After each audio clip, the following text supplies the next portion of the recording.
challenge of the Chinese Communist Party and the threat that it poses to the United States and our allies is of critical importance to us right now. I think in the long term, in terms of American security policy, China is going to be a much more powerful country than Russia. There's no country that presents a broader, more comprehensive threat to America's innovation, to our economic security, and to our democratic ideas than China does. I believe we've got to live in reality. Communist China, it wants to control the entire world, including Americans.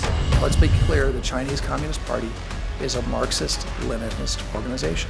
The party General Secretary Xi Jinping sees himself as Joseph Stalin's successor. China's a longer-term threat, and we need to be very clear-eyed about what they are and what they aren't. They're not our partner. They're never going to be our partner under the existing leadership team. Under President Xi's rule, the Chinese Communist Party is heading even faster and further in the wrong direction. More internal repression, more predatory economic practices, more heavy-handedness, and most concerning for me, a more aggressive military posture. For China, success is a zero-sum game. China is going to eat our lunch? Come on, man. I mean, they're not bad folks, but guess what? They're not a competition for us. On the surface, that's a really puzzling thing to say. Joe Biden's saying China is not really a threat. China is America's chief rival on the global stage, and nobody should know that better than Joe Biden. I mean, during the Obama-Biden administration, they actually recalibrated foreign policy to contain China. It was called the pivot. China has never loomed larger in our lives. Think about it. The economy, trade, espionage, now COVID-19. China has said openly that they want to supplant us as the world's superpower. But Joe Biden talks about China differently. China is not our enemy. Not a problem. What are we worried about? Come on, man. He doesn't see them as a threat. And I believe then what I believe now, that a rising China is a positive development.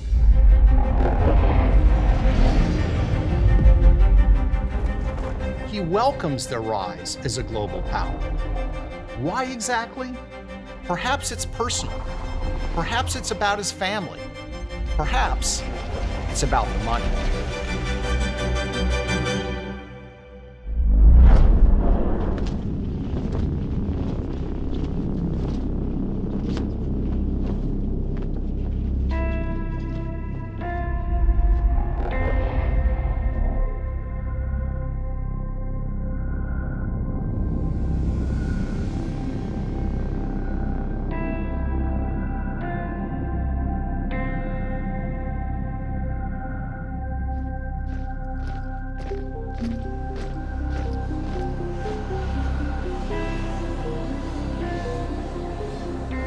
December 2013, Vice President Joe Biden is arriving in Beijing for a series of sensitive meetings with Chinese officials.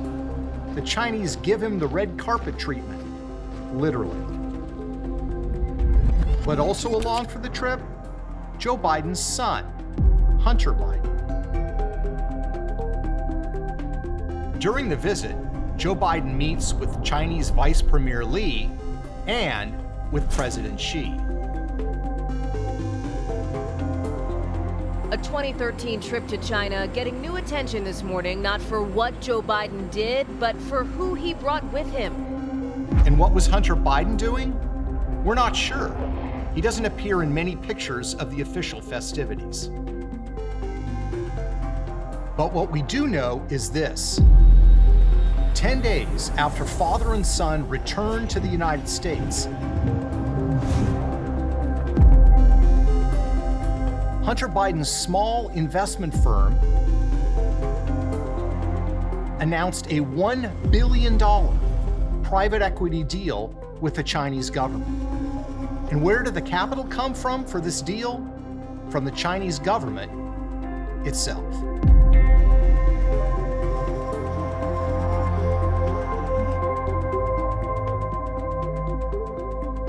Unknown to the press back then, Hunter Biden was forming a Chinese private equity fund, planning to raise money, including from Chinese investors. Years later, Hunter Biden acknowledged that during the trip, he met with a Chinese banker, which his spokesperson describes as a social visit, not a business one. I believe then, and I'm even more convinced now, that a rising China is an incredibly positive development for not only China, but the United States and the rest of the world.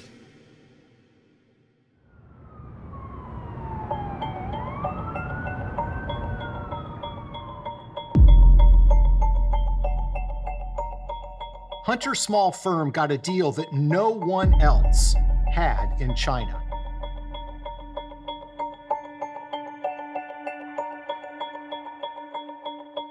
Not Morgan Stanley, Goldman Sachs, Deutsche Bank, or UBS.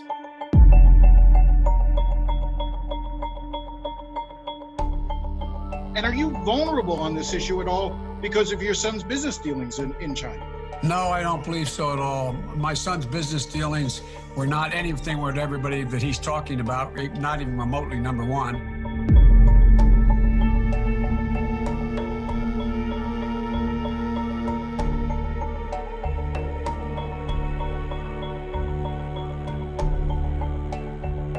What's interesting is Hunter Biden had no real background in China, in finance, or private equity. In fact, Hunter had what might be called a spotty resume. A couple of youthful jobs, owing directly to his father's influence. He was once made a director of Amtrak based on the fact that he'd ridden on trains. He'd been addicted to crack cocaine, had an unsettled domestic life, and a brief attempt at a naval career ended with a discharge over drug use.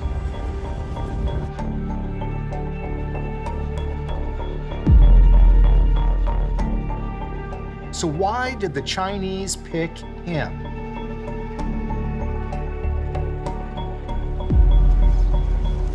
Spring 2017.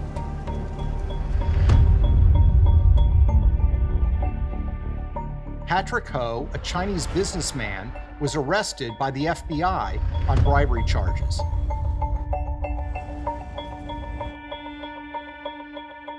He worked for a Chinese energy company with close ties to the Chinese military.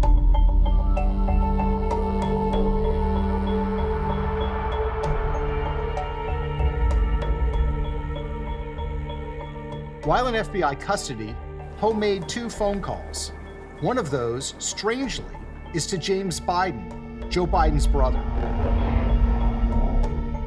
Why did this man call the brother of the vice president?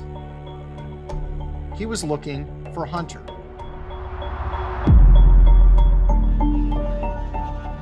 This is the remarkable and largely hidden story of the secret financial relationship between the Biden family and the Chinese government. It's a relationship that grew while Joe Biden was Vice President of the United States, and shortly after he was appointed the point person on U.S. policy towards China. Our investigation is based on corporate records, financial documents, legal briefings, and court papers. It's the story of the second most powerful man in the world at the time, and how his family was striking deals with America's chief rival on the global stage, the People's Republic of China.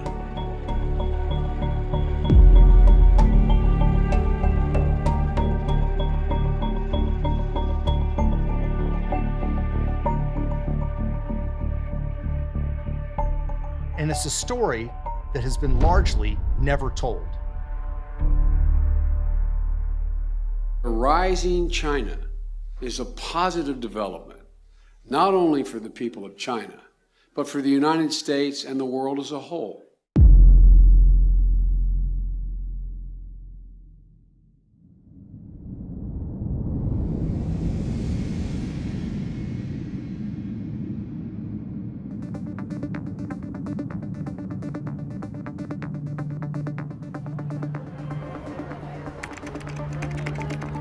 January 2009. Joe Biden is inaugurated Vice President of the United States. I, Joseph Robinette Biden Jr., do solemnly swear that It was a remarkable moment for Biden, who had spent more than 35 years in the United States Senate. Born to a family of modest means in Scranton, Pennsylvania, he would become known as Lunch Bucket Joe. He joined the political world early and won election to the United States Senate at the ripe age of 29. He was sworn into office just 6 weeks after reaching the constitutionally required age of 30. From its earliest days, Biden's political career was not just about Joe, but about the larger Biden family. Politics was a family business. When Joe did well, the family did well. Joe's sister, Valerie Biden, became a political consultant who was hired by Joe's many campaigns. Brothers Frank and James became involved in securing government contracts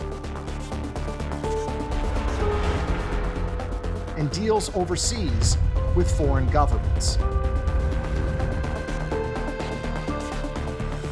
Joe's son Hunter became a Washington lobbyist, representing clients from Delaware, the state that his father represented in the U.S. Senate.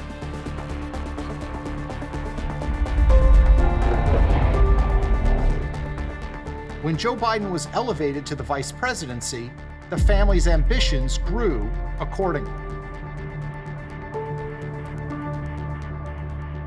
Now the world was a business opportunity, and the Biden family was looking for deals, including with foreign governments. Just months after Joe Biden was inaugurated vice president, his son Hunter Biden formed a company called Rosemont Seneca Partners.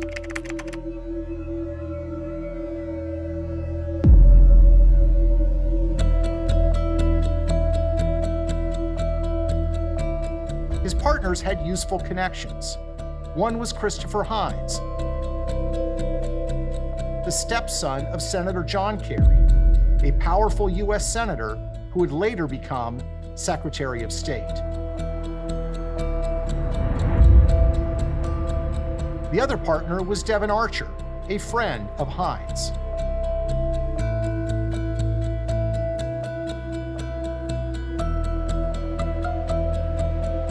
Rosemont is the name of the Hines family's 90-acre estate outside of Fox Chapel, Pennsylvania.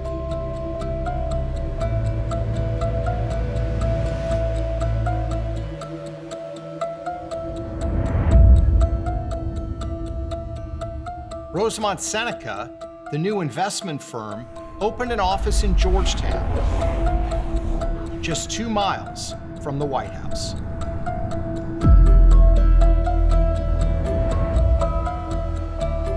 Outside of Fox Chapel, Pennsylvania.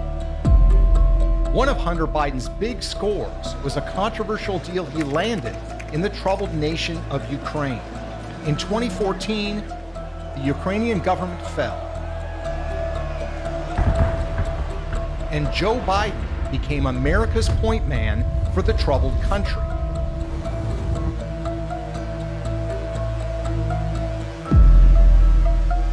Weeks later, Hunter Biden was hired by a corrupt Ukrainian energy company called Burisma, which paid Hunter at a rate of $1 million a year. This despite the fact that he had no experience in energy or in Ukraine.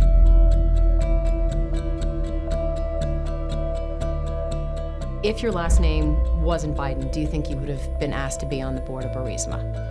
I don't know. Probably not. Hunter landed on the Burisma board, as did his partner, Devin Archer. Hunter's ventures in Ukraine would later pose troubling questions of conflict of interest for his father, Joe. I will support and Rosemont was landing deals around the world. But the big prize was China, with its booming economy and staggering growth. It's also an economy where relationships are key, especially with the Chinese government.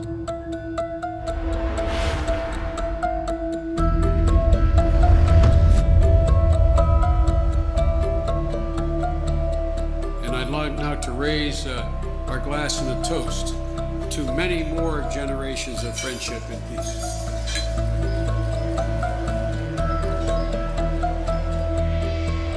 Hunter Biden began meeting with Chinese government officials at the highest levels of power.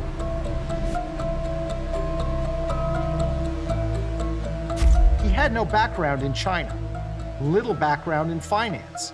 Hunter's previous job had been as a lobbyist for an online gambling company located in Europe. But now, doors were opening to Hunter in China. Often, Hunter's meetings coincided almost directly with his father's high-level diplomacy with Chinese leaders. In April 2010, for example, Vice President Joe Biden met with the Chinese president at the Nuclear Security Summit in Washington, D.C. But at virtually the same time, halfway around the world, Hunter Biden was in China, meeting with government officials looking for financial deals. Who exactly was Hunter Biden meeting with? Only some of the most powerful finance officials in China. Hunter spent 2 days meeting with the top executives from China's sovereign wealth fund, Social Security fund, and largest banks. Hunter even posed with them for a series of pictures. So how did Hunter get these meetings? One Chinese website's account of the meeting touted that Chinese officials extended their warm welcome to Hunter Biden, quote, second son of the now Vice President, Joe Biden. In other words, Hunter got these meetings because of who his father was, Vice President of the United States. I don't think that there's a lot of things that would have happened in my life that if my last name wasn't Biden.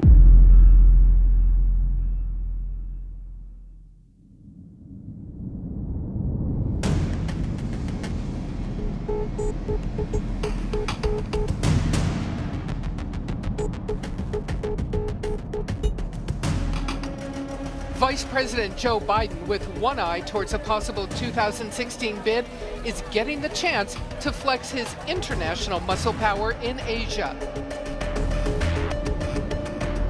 That brings us back to 2013, when Joe Biden arrived in Beijing with a full agenda.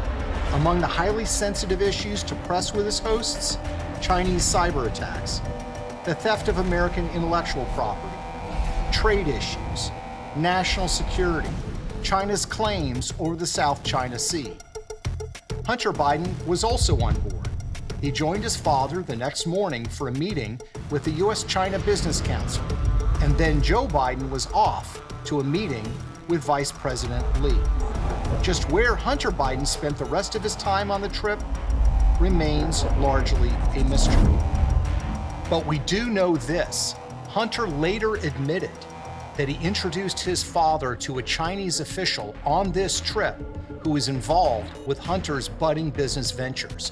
And we know that 10 days after the trip, Hunter's $1 billion deal with the Chinese government was finalized. Hunter and his Chinese partners established a private investment fund they would call Bohai Harvest.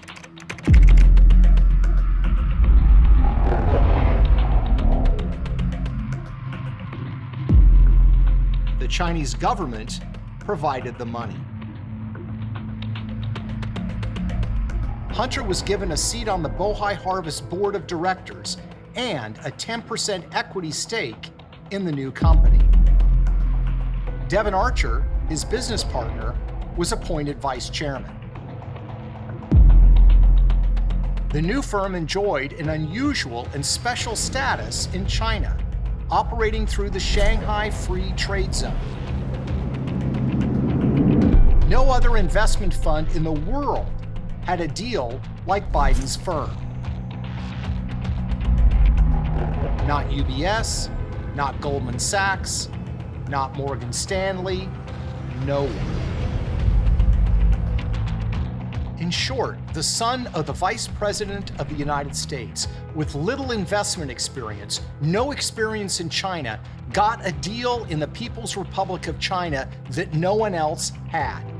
And he got that deal shortly after his father was appointed point person on U.S. policy towards China. But this isn't just another story about a politician's kid getting rich. Hunter's new firm, Bohai Harvest, began making investment deals around the world that would serve the strategic interests of the Chinese government.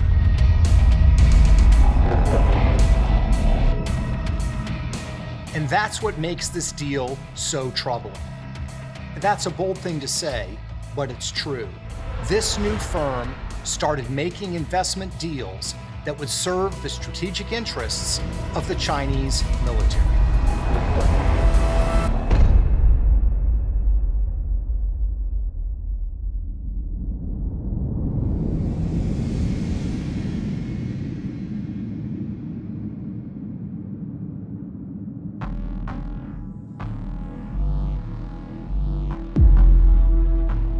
In 2015, Hunter Biden's Bohai Harvest joined forces with the Chinese military contractor AVIC to buy American parts manufacturer Henniges.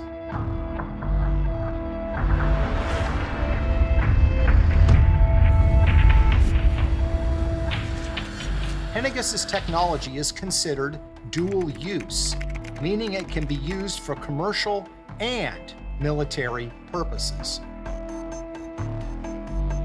And deals like these require approval of the highest levels of the federal government. Hunter Biden's partner in the Henniges deal, the Chinese aviation giant AVIC, was notorious for its history of stealing U.S. military technologies to build their own fighter jets and drones. But in September 2015, AVIC bought 51% of Henniges. And Hunter Biden's Bohai Harvest bought the other 49%.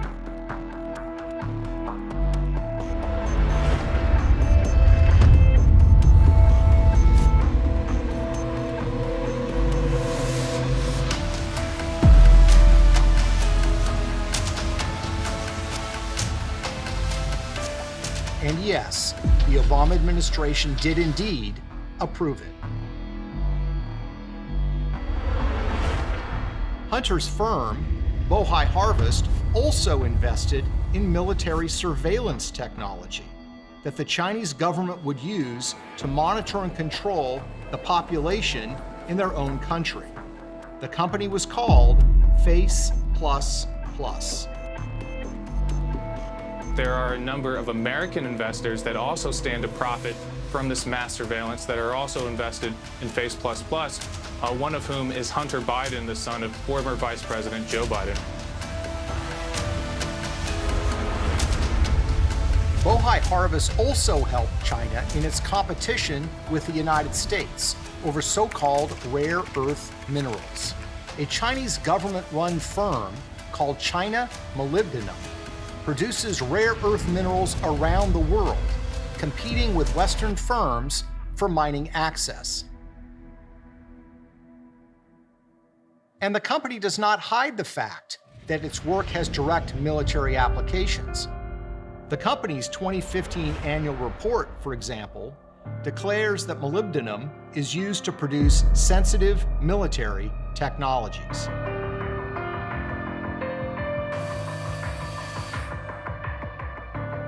What's fascinating is that while Hunter Biden and his firm were helping Beijing in the race to acquire rare earth minerals, his father's administration was actually fighting them. In 2012, President Obama announced that the United States was filing a complaint with the World Trade Organization because China was trying to control the global market. In 2014, the World Trade Organization agreed that China was trying to do so. Yet, 2 years later, Hunter's firm joined with China Molybdenum and announced that together they were buying more than half of one of the largest copper mines in the world. And so while the Obama administration was competing with China in the race for rare earth minerals, Hunter Biden and his firm were actually helping Beijing win that race. But there was an even more troubling deal. In December 2014, Hunter's firm became an anchor investor in a company called China General Nuclear, or CGN. CGN had been wholly owned by the Chinese government, but it was now selling off a minority stake to a favored investor. Hunter Biden presumably didn't realize that when his company was investing in CGN, they were investing in a company that was under FBI investigation for stealing U.S. nuclear secrets.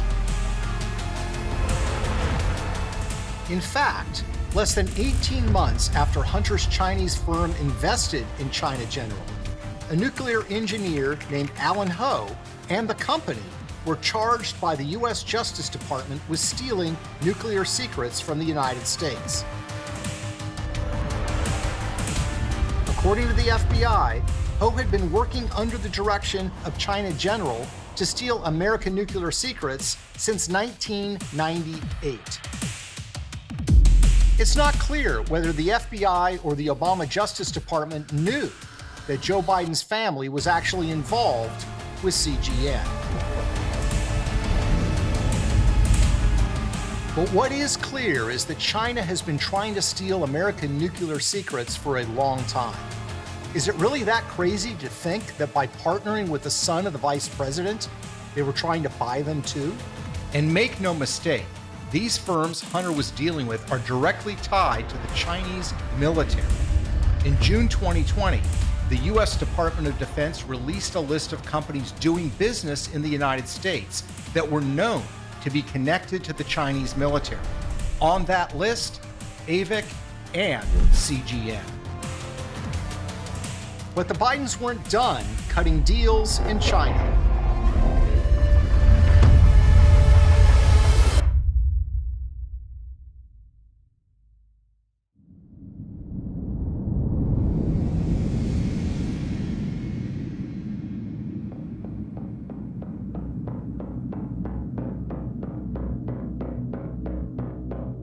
Joe doing diplomacy with the Chinese government, and Hunter kept finding himself in the middle of more business acquisitions, also with the Chinese government.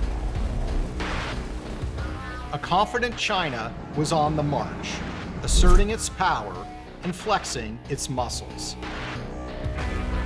China had promised the world that it wasn't going to militarize the area, but they went ahead and did so anyway. The Chinese aggression was aimed at America, too.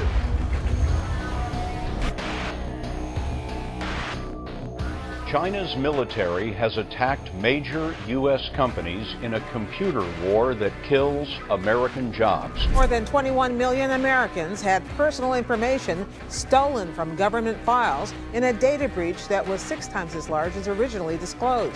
The information was hacked from the Office of Personnel Management, or OPM, which said today it is highly likely that anyone who went through background checks to apply for a government position since 2000 was affected.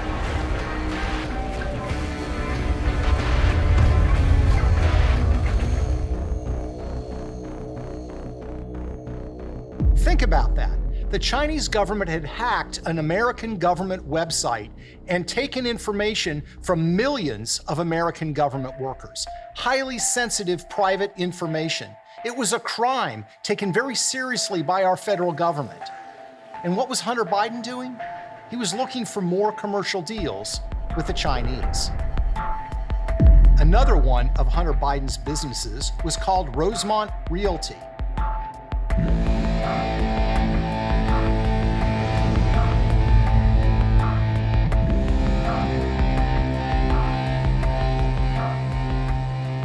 co-founded with Devon Archer, who is the chairman of the firm. Just like his investment firm, Hunter Biden had no background in commercial real estate. But that didn't stop him from getting a seat at some of the biggest tables around the world. Who was Rosemont Realty negotiating with? That would be a company called Gemini, a former subsidiary of a Chinese state-owned company with close ties to the Chinese military. Rosemont Realty certainly played up the Biden connection in the material they provided to possible investors. In a company prospectus from Rosemont marked confidential, they noted that it was a key consideration that Hunter Biden, son of Vice President Biden, is on the advisory board. In August 2015, an eye-popping multi-billion-dollar deal was announced. The Chinese company Gemini was buying a 75% stake in Hunter Biden's company, Rosemont.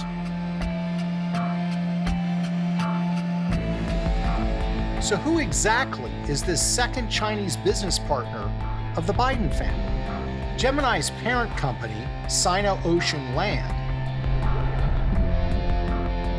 is actually run out of the headquarters of the China Overseas Shipping Company, COSCO, which is called the fifth arm of the Chinese Navy.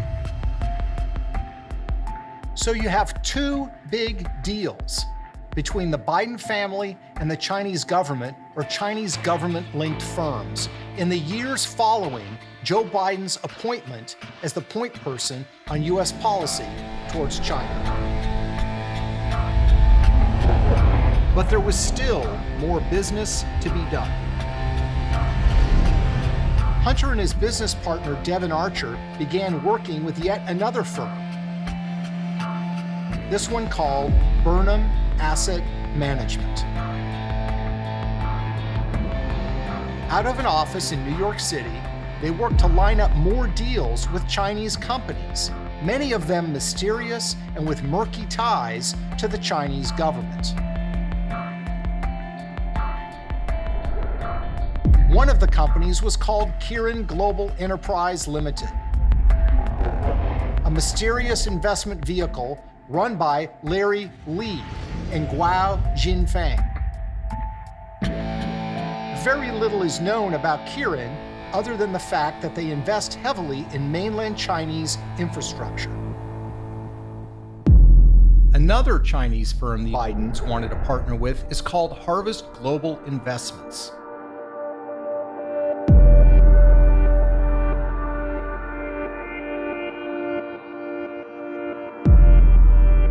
Which is linked to the Chinese government.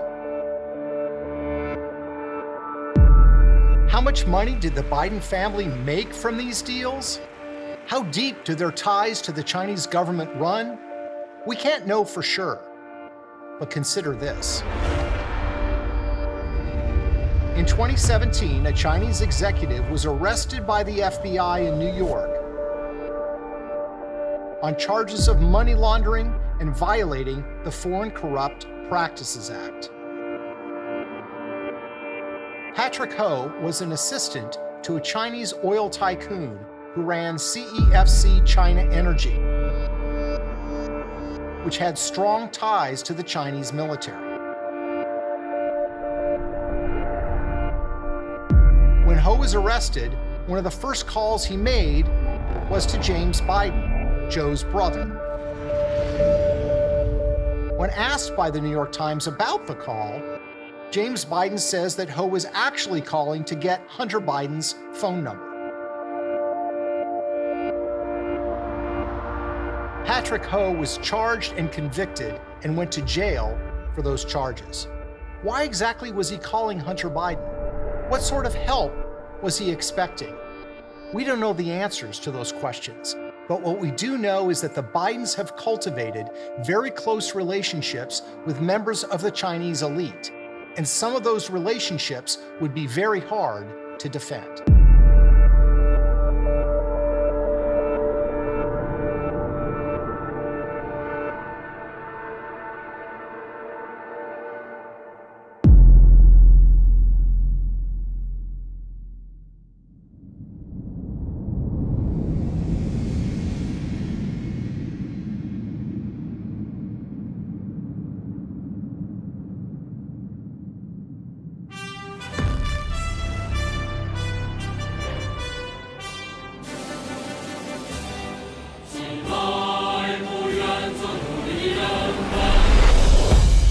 So what do we know? We know that the Biden family has a series of lucrative deals with the Chinese government.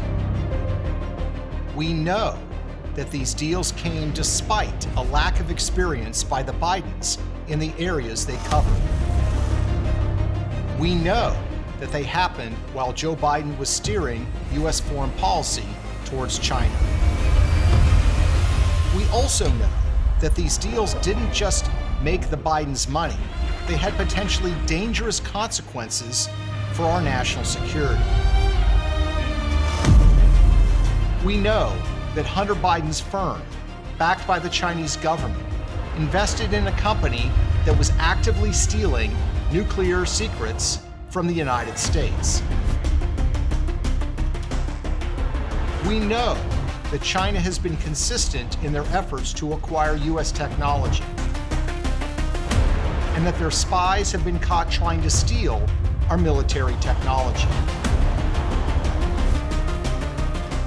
We know that Hunter Biden's firm bought a company that provides dual-use technologies for the Chinese military. We know that global powers have tried to stop China from monopolizing the world's mineral resources. And we know that Hunter Biden's firm bought a company that actually helped China in its competition with the United States for mineral resources. And we also know this, that Biden investment firm that helped China gain access to dual-use technology, that invested in Chinese surveillance technology and helped China in its quest to control the world's strategic metals? Hunter Biden was forced by political pressure to resign from that firm's board of directors in late 2019. But Hunter quietly maintains an ownership stake in the firm, a stake worth millions of dollars, and stands to be worth even more as its China partnership prospers. Why did you leave the board in April? It's a 5-year term. And you chose not to? I chose not to. Yeah. Why? I think it's pretty obvious why. So why does this matter? Because we need to know who our leaders are doing business with. Who is making them wealthy? Who might they be beholden to? It's the oldest story in politics. We need to follow the money. A rising China is awash in money. The money trail stretches all across the globe. And some of those trails lead straight to one of America's most prominent political families, headed by a man who calls himself Lunch Bucket Joe.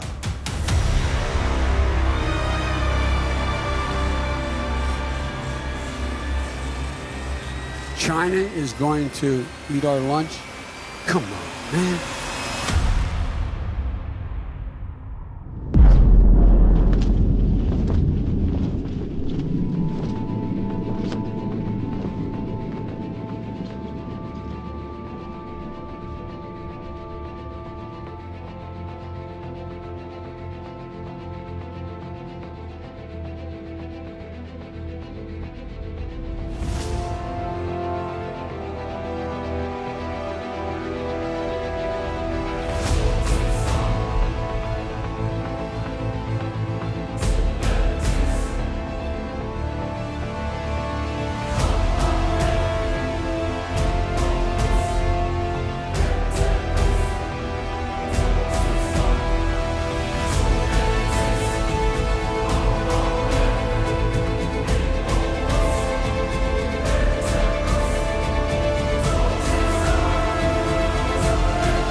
man.